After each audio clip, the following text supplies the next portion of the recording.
them out and not hand you everything. I'm someone who, for my own tastes as a filmmaker, um, it's story dependent, of course, and in films I watch, I like just about every possible approach, from fast cutting to slow cutting to widescreen to 1:3:3 to the story dictates how it should be approached for me, and any story can be told a thousand different ways. It's the old saying of sitting around a campfire, and you have someone who's a really great storyteller telling a story, and you have someone who speaks in a monotone voice and tells the same story. There's a big difference between how that story affects you, and that's going to be partially up to the audience to decide whether it's a good storyteller telling the story or not. For me, I wanted the film to start out with a slow build. Like there's the initial impact of the opening scenes, which happen right away, and the David come in finding his kid, going to the hospital, the frenzy of the spasms, the convulsions the kids are going through. But then we go to 10 years later, and I wanted to really study the characters. I wanted to study their faces, create the silent communication that people have, because I always feel like quite often what we say with our bodies and our looks, our expressions, what we don't say with our words tell us so much about what's going on with a person. And for me personally, I love that in film when a director isn't afraid to take the time to allow the actors to have those moments. And it's not just allowing the actors, it's allowing the characters to exist in those moments for the audience. And what it also creates, especially in an environment where many films move at a quick pace, the cutting is quick, we get to the action as soon as possible. I wanted to work against that specifically because it creates attention, and why is this moving so slow, and when are we going to get to the action, and why are we holding on this person for so long, even if people aren't thinking of it consciously, unconsciously, because of what we've become used to in our cutting, commercials, television, music videos, a lot of film, that when we get something that is slower and shots that hold and don't cut, it builds a certain level of uncomfortability. It creates a tension that I wanted, and I love studying faces, and I love what I get from the characters when that happens. I get more sucked into their world, and I get sucked into the world of the film because I'm able to let it sort of wash over me as opposed to bombard me. And then, of course, once the kids wake up, the pace of the film is very different. In the first act, my desire was to have two different things happening. You have the car that's driving along this road, which is, going the speed limit, driving very responsibly, with a family in it.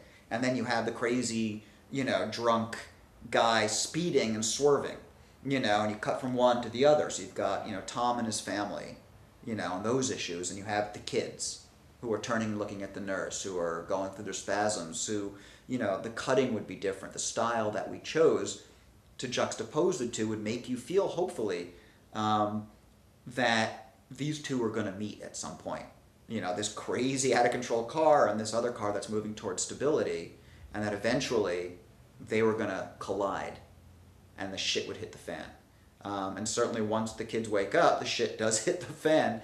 And then, we move into some handheld stuff, we move into some slightly different. Some of the handheld was done simply because we didn't have time to shoot it any other way, and some of it was done because I really wanted it to feel unsteady at times.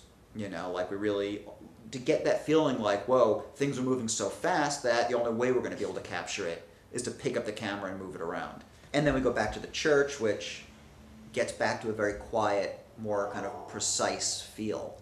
The church feels not more stable, but it gets back to that sort of haunting build. Ambiguity is to me the most interesting part of a lot of films, any genre film. If I like endings that are rather open-ended or unanswered, like John Carpenter's version of The Thing has a very for some, a very dissatisfying ending. I remember in the theater hearing almost a collective, what the fuck, at that ending. I remember that very well. People were not happy with that ending in the theater.